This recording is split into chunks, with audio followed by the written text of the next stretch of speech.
Hello everyone, মই আজি এইখন ভিডিঅ'ত ক্লাছ 10 ৰ ফাৰ্ষ্ট ফ্লাইট ইংৰাজী কিতাপখনৰ পৰা প্ৰথম চেপ্টাৰখন পঢ়াইছো যিখন হ'ল আ লেটাৰ টু গড। এইখন চেপ্টাৰৰ প্ৰতিটো লাইনে মই ধুনীয়াকৈ অসমীয়া ট্ৰান্সলেট কৰি দিছো আৰু লগতে যিমানবোৰ ডিফিকাল্ট ৱৰ্ড আছে সেইবোৰৰ মিনিং মই বুজাই দিছো যাতে তোমালোকৰ সুবিধা হয়। ডিয়াৰ ষ্টুডেণ্টছ, মই প্ৰথমৰ টাইটেল তাৰ পিছত সামাৰীখিনি বুজাই দিয়াৰ পিছতে মই টেক্সটখন এক্সপ্লেইন কৰি দিছো যাতে তোমালোকৰ সুবিধা হয়। তো টাইটেলটো হ'ল আ লেটাৰ টু গড। তোমালোকে হয়তো নিশ্চয় বুজিব পাৰিছা যে গড অৰ্থাৎ ঈশ্বৰলৈ লিখা এখন চিঠি।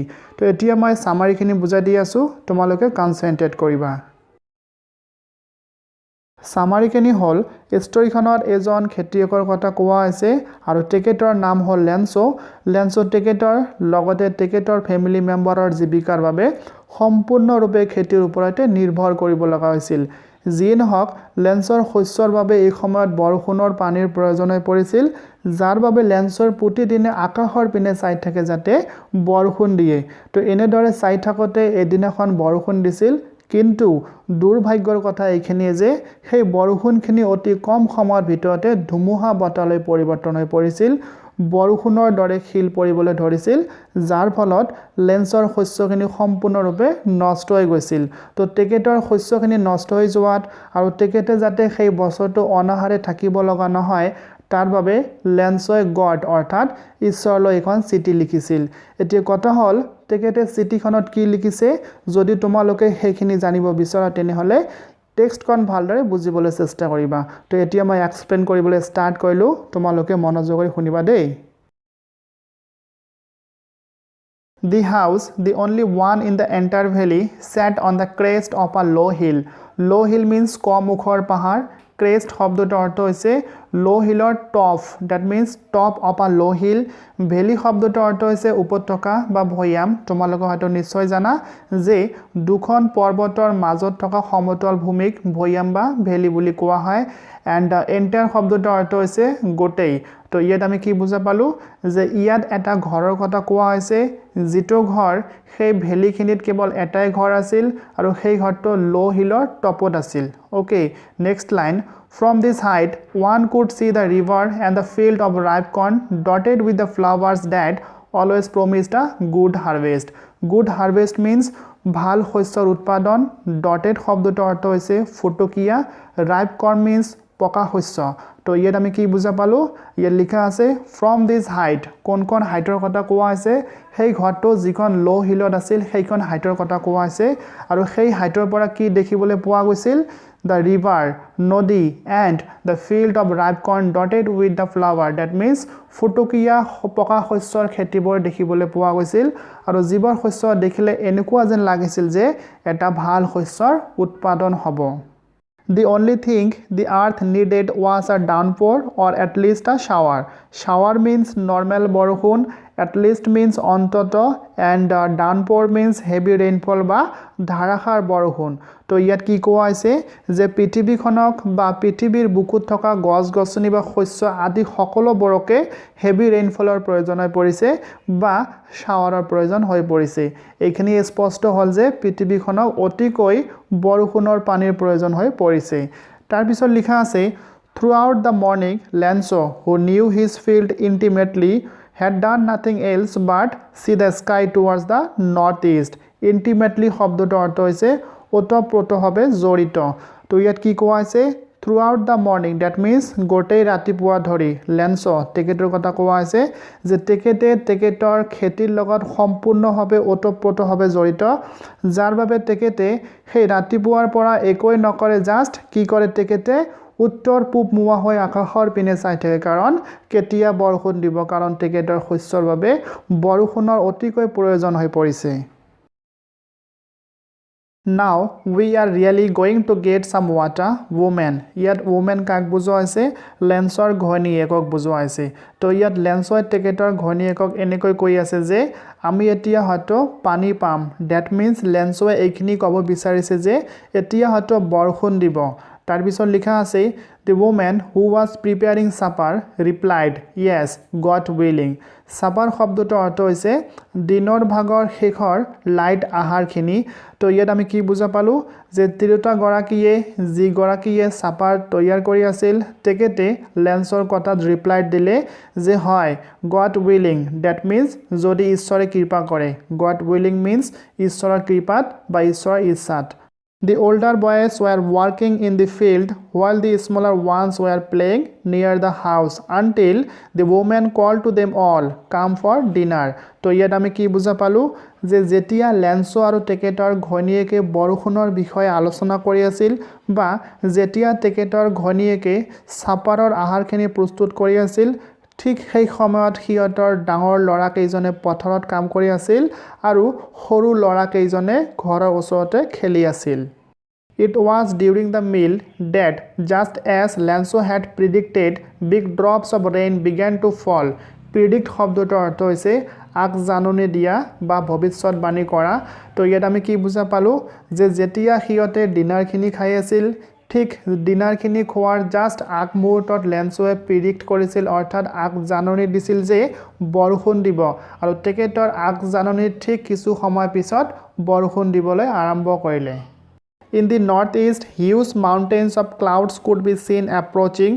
Approaching means সন্নিকট হোৱা, clouds means মেঘ, mountain শব্দটোৰ অৰ্থ হৈছে পৰ্বত and the huge means বিশাল. তো huge mountains of cloud means ইয়াত বুজোৱা হৈছে যে বিশাল পৰ্বতৰ দৰে মেঘবোৰ যিবোৰ মেঘ উত্তৰ পূব মুৱাৰ পৰা আহি আছে তাৰ পিছত লিখা আছে The air was fresh and sweet. That means yat botahor kotha koa ase jikini fresh aru sweet asil. The man went out for no other reason than to have the pleasure of feeling the rain on his body. তো ইয়াত দি man কাক বুজোৱা হৈছে লেন্সৰ কথা কোৱা হৈছে যিয়ে তেখেতৰ ডিনাৰখিনি ফটাফট শেষ কৰি পেলাই তেখেতে বাহিৰলৈ ওলাই গৈছিল আৰু তেখেতৰ বাহিৰলৈ ওলাই যোৱাৰ একোই কাৰণ না আছিল জাস্ট বৰষুণৰ পানীখিনি যেতিয়া তেখেতৰ শৰীৰত পৰিব সেই বৰষুণৰ পানীখিনি তেখেতত শৰীৰত পৰাৰ পিছত যিখিনি আনন্দ পাব সেইখিনি উপভোগ কৰিবলৈহে তেখেতে বাহিৰলৈ ওলাই গৈছিল And when he returned, he exclaimed, আৰু তেখেতে যেতিয়া তেখেতৰ ঘৰলৈ উভতি আহিছিল তেতিয়া তেখেতে সিঙৰি কৈছিল These aren't raindrops falling from the sky যে এইবোৰ বৰষুণৰ পানী পৰি থকা নাই That means আকাশৰ পৰা যিখিনি বৰষুণৰ পানী পৰি আছে আসলতে সেইখিনি বৰষুণৰ পানী নহয় They are new coins সেইবোৰ নতুন টকাৰ মুদ্ৰাহে তো এইখিনিতে স্পষ্ট হ'ল যে লেন্সোৱে অতিকৈ আনন্দিত হৈ পৰিছে আৰু তেখেতে বৰষুণৰ পানীক সোণৰ মুদ্ৰাৰ লগত তুলনা কৰিছে কাৰণ বৰষুণৰ পানীসমূহ তেখেতৰ শস্যৰ বাবে খুবেই মূল্যৱান আছিল তেখেতৰ মতে বৰষুণৰ পানীখিনি যেতিয়া তেখেতৰ শস্যত পৰিব তেখেতৰ শস্যখিনি আৰু বেছি ভাল হ'ব যাৰ ফলত তেখেতে যেতিয়া শস্যখিনি বজাৰত বিক্ৰী কৰিব তাৰ ফলত ৰিটাৰ্ণ হিচাপত তেখেতে বেছি টকা উপাৰ্জন কৰিব পাৰিব সেইবাবেহে তেখেতে বৰষুণৰ পানীখিনিক সোণৰ মুদ্ৰাৰ লগত তুলনা কৰিছে তাৰ পিছত ইয়াত লিখা আছে the big drops are 10 cent pieces and the little ones are 5 আৰু তেখেতে ইয়াত কৈছে যে বৰষুণৰ ডাঙৰ টোপালবোৰ 10 টকাৰ সমান আৰু সৰু টোপালবোৰ 5 টকাৰ সমান তো এইখিনিতে আমি ভালদৰে বুজিব পাৰিলো যে লেন্সে অতিকৈ আনন্দিত হৈ পৰিছে আৰু এইখিনিতে স্পষ্ট হ'ল যে খেতিয়কসকলৰ জীৱন বা জীৱিকা সম্পূৰ্ণৰূপে বতৰৰ ওপৰত নিৰ্ভৰ কৰে With a satisfied expression, he regarded the field of ripe corn with its flowers draped in a curtain of rain. Drape শব্দটোৰ অৰ্থ হৈছে কাপোৰৰ দৰে ঢাকাই ৰখা বা covered with cloth. তো ইয়াত আমি কি বুজা পালো যে লেন্সোৱে তেখেতৰ পকা শস্যখিনিক দেখি অতিকৈ আনন্দিত হৈ পৰিছিল তেখেতে স্যাটিসফাইড অনুভৱ কৰিছিল কাৰণ বৰষুণৰ পানীখিনি তেখেতৰ শস্যক কাপোৰৰ দৰে ঢাকাই ৰাখিছিল কাৰণ বৰষুণৰ পানীখিনি তেখেতৰ শস্যৰ বাবে অতিকৈ প্ৰয়োজন আছিল তাৰ পিছত লিখা আছে but suddenly a strong wind began to blow and along with the rain very large hailstones began to fall hailstone means ডাঙৰ বৰফৰ কথা কোৱা আছে বা হিমৰ কথা কোৱা আছে তো ইয়াত আমি কি বুজা পালো যে suddenly কিন্তু হঠাতে a strong wind began to blow যে শক্তিশালী বতাহ বলিবলৈ ধৰিলে আৰু বতাহৰ লগত বৰষুণ পৰিবলৈ ধৰিলে আৰু বৰষুণৰ লগত ডাঙৰ ডাঙৰ হিম পৰিবলৈ ধৰিলে This truly did resemble new silver coins. That means ইয়াত কোৱা হৈছে যে হিমবোৰক সিলভাৰ কয়েনৰ লগত তুলনা কৰা হৈছে কাৰণ সেইবোৰৰ কালাৰ একেই The boys exposing themselves to the rain out to collect the frozen pearls. Frozen pearls means ইয়াত কোৱা হৈছে hailstones. তো ইয়াত আমি কি বুজা পালো যে লৰাবোৰে আনন্দতে মতলীয়া হৈ পেলাই বৰষুণলৈ ওলাই গৈছিল কিয়ৰ কাৰণে frozen pearls বল সংগ্ৰহ কৰাৰ কাৰণে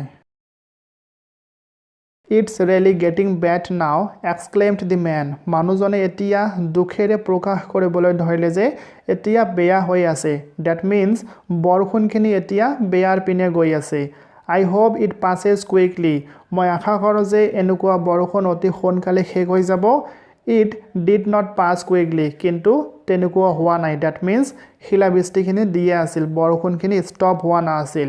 For an hour, এক ঘণ্টা ধৰি the hail rained. এনেকুৱা শিলাবৃষ্টি বা হিম বৰষা দিয়ে আছিল. On the house, the garden, the hillside, the cornfield, on the whole valley. That means গোটেই উপত্যকাতে এনেকুৱা বৰষুণ শিলাবৃষ্টি দিয়ে আছিল. The field was white. আৰু ফিল্ডবোৰ পথাৰবোৰ বগা বগা হৈ পৰিছিল as if covered with salt. আৰু দূৰৰ পৰা দেখিলে এনেকুৱা যেন লাগিছিল গোটেইখিনি ঠাই বা গোটেইখিনি ফিল্ড নিমখেৰে পৰিপূৰ্ণ হৈ পৰিছিল. আসলতে সেইবোৰ নিমখ না আছিল সেইবোৰ ওপৰৰ পৰা পৰা হিম আছিল Not a leaf remained on the trees. Remain শব্দটোৰ অৰ্থ হৈছে থকা and leaf means পাত তো ইয়াত আমি কি বুজা পালো যে গছবোৰত পাত নোহোৱা হৈ পৰিছিল The corn was totally destroyed. Destroyed means ধ্বংস হৈ যোৱা বা নষ্ট হৈ যোৱা That means শস্যসমূহ সম্পূৰ্ণৰূপে নষ্ট হৈ পৰিছিল The flowers were gone from the plants. গছৰ পৰা ফুলবোৰ নোহোৱা হৈ গৈছিল Lance's soul was filled with sadness. Lanceৰ মন বা আত্মা সম্পূৰ্ণৰূপে দুখেৰে পৰিপূৰ্ণ হৈ পৰিছিল When the storm had passed. যেতিয়া শিলাবৃষ্টি বা হিম বৰষাখিনি সম্পূৰ্ণৰূপে বন্ধ হৈ পৰিছিল তেতিয়া কি হৈছিল He stood in the middle of the field. তেখেতৰ খেতি পথাৰলৈ গৈছিল আৰু পথাৰৰ মাজভাগত তেখেতে থিয় দিছিল and said to his sons. আৰু তেখেতৰ ল'ৰাবোৰক কৈছিল A plague of locusts would have left more than this. The hail has left nothing. Locusts হ'ল এক প্ৰজাতিৰ পৰুৱা যিবোৰ দল বান্ধি আহি পেলাই শস্য খাই নষ্ট কৰি দিয়ে লেন্সৱে তেখেতৰ ল'ৰাবোৰক কৈছিল যে লোকাৰ্টছ পৰুৱা যদিও শস্য খাই নষ্ট কৰি দিয়ে তথাপিও সেই পৰুৱাবোৰ অলপ হ'লেও শস্য এৰি থৈ যায় কিন্তু হেইলষ্টৰ্মে কোনো শস্য এৰা নাই সম্পূৰ্ণৰূপে ধ্বংস কৰি দিলে This year we will have no corn. আৰু এই বছৰ আমালোকৰ বাবে খাবলৈ কোনো শস্য বাকি নাথাকিল That night was a sorrowful one. সেই ৰাতিটো সম্পূৰ্ণৰূপে দুখময় ৰাতি আছিল All our work for nothing. আমি যিখিনি কাম কৰিছিলোঁ যিবোৰ শস্য ৰুইছিলোঁ সেইবোৰ সম্পূৰ্ণৰূপে নষ্ট হৈ গ'ল There is no one who can help us. এতিয়া আৰু কোনেও নাথাকিল বা একোৱে নাথাকিল যিয়ে আমালোকক হেল্প কৰিব বা সহায় কৰিব We will all go hungry this year. আৰু এই বছৰটো আমি সকলোৱে নাখাই পেলাই থাকিব লাগিব But in the hearts of all who lived in that solitary house in the middle of the valley, there was a single hope, help from God. Solitary শব্দটোৰ অৰ্থ হৈছে alone, that means অকলশৰীয়া তো ইয়াত কোৱা হৈছে যে সেই ভেলিত অকলশৰীয়া হৈ থকা ঘৰটোৰ ফেমিলি মেম্বাৰসমূহৰ কেৱল এটাহে হোপ আছিল এটাহে আশা আছিল যিটো হ'ল সিহঁতে গড অৰ্থাৎ ঈশ্বৰৰ পৰা হেল্প পাব Don't be so upset even though this seems like a total loss. তো ইয়াত লেন্সই কৈছে তেখেতৰ ফেমিলি মেম্বাৰক ক'লে যে তোমালোকে আপছেট নহবা যদিও আমালোকৰ সম্পূৰ্ণ ক্ষতি সাধিত হৈছে ৰিমেম্বাৰ তোমালোকে মনত ৰাখিবা No one dies of hunger. কোনেও ভোকাতুৰ বা নাখাই পেলাই নমৰে That's what they say. সেইবাবে সকলোৱে ক'লে যে No one dies of hunger. কোনেও হাংগাৰ অৱস্থাত নমৰে All through the night, Lancelot thought only of his one hope, the help of God, whose eyes, as he had been instructed, see everything, even what is deep in one's conscience. Conscience শব্দটোৰ অৰ্থ হৈছে বিবেক বা জ্ঞান বুদ্ধি তো ইয়াত আমি কি বুজা পালো যে গোটেই ৰাতি ধৰি লেন্সৱে তেখেতৰ যি আশা আছিল যে গডৰ পৰা হেল্প পাব সেইখিনিৰ বিষয়ে চিন্তা চৰ্চা কৰি আছিল লগতে লেন্সৱে যেতিয়া সৰু আছিল তেতিয়া তেখেতক শিকোৱা হৈছিল যে গডৰ চকুৱে সকলোখিনি পৰিলক্ষিত কৰে লগতে কোনোবা এজনৰ বিবেকত বা বিচাৰ বুদ্ধিত কি ধৰণৰ চিন্তা চৰ্চা চলি আছে সেইখিনিও গডে পৰিলক্ষিত কৰিব পাৰে সেইবাবে হে লেন্সই ভাবে যে তেকেটৰ যিখিনি ক্ষয়ক্ষতি হৈছে বা তেকেটৰ বিবেকত বৰ্তমান যি চিন্তা চৰ্চা চলি আছে নিশ্চয় গডে পৰিলক্ষিত কৰিছে গতিকে গডে তেকেটক সহায় কৰিব সেইবাবে হে তেকেটে আশা ৰাখিছে গডে তেকেটক নিশ্চয় সহায় কৰিব Lenso was an ox of a man working like an animal in the fields, but still he knew how to ride. Ox means তোমালোকে হয়তো নিশ্চয় জানা বলদ বা ষাঁড় গৰু কিন্তু ইয়াত লেন্সক বলদ বা ষাঁড় গৰু কোৱা হোৱা নাই তেকেটক বলদ বা ষাঁড় গৰুৰ লগতে তুলনা কৰা হৈছে কাৰণ তেকেটে খেতি পথাৰত বলদ বা ষাঁড় গৰুৰ নিচিনাকৈ পৰিশ্ৰম কৰিছিল যাৰ বাবে হে তেকেটক অক্স অফ এ ম্যান বুলি কোৱা হৈছে তেকেটে যদিও খেতি পথাৰত কাম কৰিছিল এটা বলদ গৰুৰ দৰে তথাপিও তেকেটে কেনেকৈ লিখিব লাগে সেইখিনিও জানিছিল দ্যাট মিন্স তেকেটে এজন শিক্ষিত ব্যক্তি আছিল The following Sunday at daybreak he began to write a letter which he himself would carry to town and place in the mail ইয়াত কোৱা আছে যে নেক্সট সানডে তেকেটে এখন চিঠি লিখিব আৰু সেই চিঠিখন তেকেটে নিজে টাউনলৈ লৈ যাব আৰু সেইখন মেইল কৰিব It was nothing less than a letter to God আৰু সেইখন চিঠি বেলেগ নহয় সেইখন চিঠি গড লৈ লিখা এখন চিঠি Dear students তোমালোকৰ সুবিধাৰ বাবে মই চেপ্টাৰখন দুটা পাৰ্টত ভাগ কৰিলো এইখন হল পাৰ্ট 1 আৰু পাৰ্ট 2 ৰ লিংকখন তোমালোকে এইখন ভিডিও ডেসক্ৰিপচনত পাই যাবা তাত যাই পেলাই তোমালোকে চাই লব পাৰিবা তো মই পাৰ্ট 1 খিনি ইয়াতে সমাপ্ত কৰিলো গাইজ যদি তোমালোকে গোটেইখিনি ভিডিও চোৱাৰ পিছত উপকৃত হৈছা বুলি ভাবা তেনে হলে লাইক শেয়াৰ সাবস্ক্ৰাইব আৰু নটিফিকেশন বেলটো প্ৰেছ কৰিবলৈ নাপাহৰিবা দেই তেনে হলে আজিলৈকে এইখিনিয়ে ধন্যবাদ have a good day thank U